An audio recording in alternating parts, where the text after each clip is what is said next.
Hi అండి అందరికీ, నేను మీ రాగచక్కిని. ఈరోజైతే ఎంతో టేస్టీగా ఈజీగా పొద్దున్నే క్యారేజీలోకి తొందరగా అయిపోయే విధంగా అయితే బంగాళదుంప కూరనైతే మీకైతే చేసి చూపిస్తానండి. అదేనండి ఆలూ కర్రీని ఎంత తేలిగ్గా ఎంతో ఈజీగా అయితే మనం తయారు చేసుకోవచ్చండి. ఆ విధంగా అయితే మీకు చేసి చూపిస్తానండి. రైస్ అయిపోయేటప్పటికైతే ఇది కూడాను అయిపోతుంది. నేనైతే ముందుగా అర కేజీ వరకు అయితే బంగాళదుంపలను తీసుకున్నాను. అలాగే 2 మీడియం సైజు ఉల్లిపాయలని, కొంచెం కరివేపాకుని, ఒక పచ్చిమిరపకాయని అయితే తీసుకున్నానండి. అన్నిటిని కూడా చెక్కులు తీసేసుకొని సన్నగా అయితే కోసేసుకొని పెట్టేసుకున్నానండి. ఆ తర్వాత ఒక గిన్నె అయితే పెట్టేసుకొని ఆయిల్ అయితే వేసుకున్నానండి. అవి గానుగ నూనెలండి, చెప్పాను కదా వేరుశనగ పప్పు నూనె నేనైతే వాడుతున్నాను.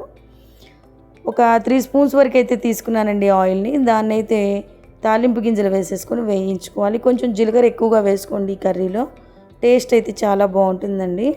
తర్వాత మనం కట్ చేసి పెట్టుకున్నటువంటి ఉల్లిపాయలను కూడా వేసేసుకొని వేగించుకోవాలండి. ఈ కర్రీ అయితే చాలా తేలిగ్గా అయితే చేసేసుకోవచ్చండి. బ్యాచిలర్స్ కూడాను, బిగినర్స్ కూడాను ఎంతో ఈజీగా అయితే చేసేసుకోవచ్చు ఈ కర్రీని అయితే. ఆ విధంగా అయితే చూపిస్తున్నాను మీకు కూడాను. క్యారేజీల్లోకి అయితే చాలా ఫాస్ట్గా అయిపోతుందండి ఈ కర్రీ. చూసారు కదా, ఉల్లిపాయలు అయితే వేగిపోయినాయండి. మరీ ఎర్రగా వేగాల్సిన అవసరమే లేదండి, కొంచెం మగ్గితే సరిపోతుంది. ఆ తర్వాత మనం కట్ చేసి పెట్టుకున్నటువంటి బంగాళదుంప ముక్కలు కూడా యాడ్ చేసేసుకొని ఆయిల్లో ఒక 2 మినిట్స్ వరకు అండి ఫ్రై చేసుకోవాలి.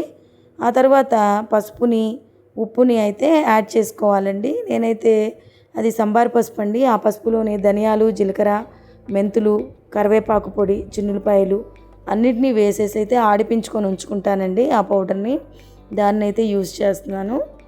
మీకు కావాలంటే కనుక అదైతే కనుక మన ఛానల్లోనే ఉందండి, ఐగాడ్లో ఇస్తాను చూడండి ఒకసారి, మసాలా పసుపు అని. ఇప్పుడైతే మూత పెట్టేసుకొని స్టవ్ని సిమ్ చేసుకున్నాం అనుకోండి, తొందరగా అయితే మగ్గిపోతుందండి. బంగాళదుంప తొందరగానే మగ్గిపోతుంది. చూసారు కదా, చక్కగా మగ్గిపోయిందండి. ఇప్పుడైతే ఇంకా మూత అయితే ఏమీ పెట్టాల్సిన అవసరం అయితే లేదండి ఈ బంగాళదుంప మీద, ఎందుకంటే ఆల్రెడీ అవి మెత్తగా అయితే మగ్గిపోయినాయండి, ఇంకా మనకి అవసరం లేదు.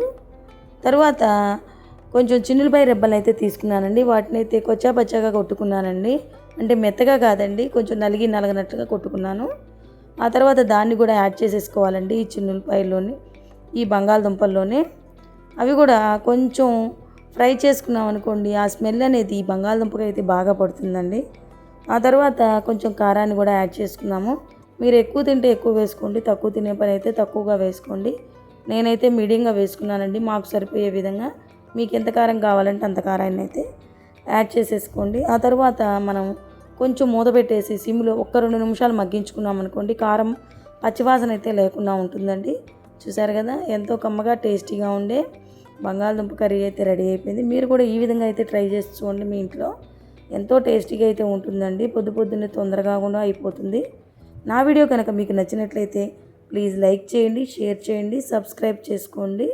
అలాగే కమెంట్ చేయడం మాత్రం మర్చిపోవద్దండి. ఎంతో టేస్టీగా ఉండే బంగాళదుంప కర్రీ.